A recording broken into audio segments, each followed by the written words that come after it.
ಕರ್ನಾಟಕದ ಬಳ್ಳಾರಿ ಜಿಲ್ಲೆಗೆ ಬಂದ ತಮಿಳುನಾಡಿನ ಗಾಡಿಗೆ ಹಾಕಿದ ಅವರ ಬಾವುಟವನ್ನು ಕರ್ನಾಟಕದಲ್ಲಿ ಯಾವುದೇ ಜಿಲ್ಲೆಯಲ್ಲಿ ಹಾಕುವಂತಿಲ್ಲ ಎಂದು ಕರ್ನಾಟಕ ಜನಸೇವಾ ವೇದಿಕೆಯ ರಾಜ್ಯಾಧ್ಯಕ್ಷರಾದ ಮೋಹನ್ ಕುಮಾರ್ ಪಿ ಅವರ ಸಮ್ಮುಖದಲ್ಲಿ ಬಳ್ಳಾರಿ ಜಿಲ್ಲಾಧ್ಯಕ್ಷರು ಮಂಜುನಾಥ ಮತ್ತು ಪದಾಧಿಕಾರಿಗಳು ಗಾಡಿಯನ್ನು ಅಡ್ಡಹಾಕಿ ಬಾವುಟವನ್ನು ಬಿಚ್ಚಿಸಿದರು.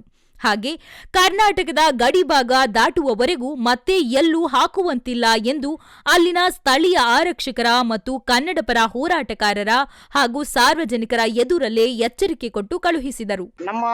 ನಮ್ಮ ಬಳ್ಳಾರಿಯಲ್ಲಿ ಈ ಗಾಡಿ ಬಂದಿದೆ, ಗಾಡಿ ಸಿಕ್ಕಿದೆ. ಇವತ್ತು ನಮ್ಮ ಕರ್ನಾಟಕ ಚಾಲಕರು ಅವ್ರ ಗಾಡಿ ಹೋದಾಗ ಬಡಿದಿದ್ದಾರೆ ಮೊನ್ನೆ ಟೈಮು. ಇವತ್ತು ಅವರು ಬಾವುಟ ಬಿಚ್ಚಿ ಕಳಿಸ್ತಾ ಇದೀವಿ ನೋಡ್ರಿ. ಇಲ್ಲಿ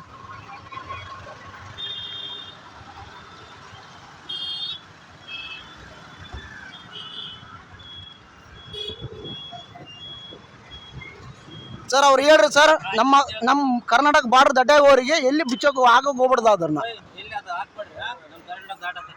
ನಮ್ಮ ಕರ್ನಾಟಕ ಬಾರ್ಡರ್ ದಾಟೋವರಿಗೆ ಎಲ್ಲಿ ಹಾಕಕ್ಕೆ ಹೋಗ್ಬಿಡ್ದು. ನೆಕ್ಸ್ಟ್ ಟೈಮ್ ಎಲ್ಲೇ ಹಾಕ್ಯಂದು ಹೋಗ್ಲಿ ಅವರು. ಓಕೆನಾ?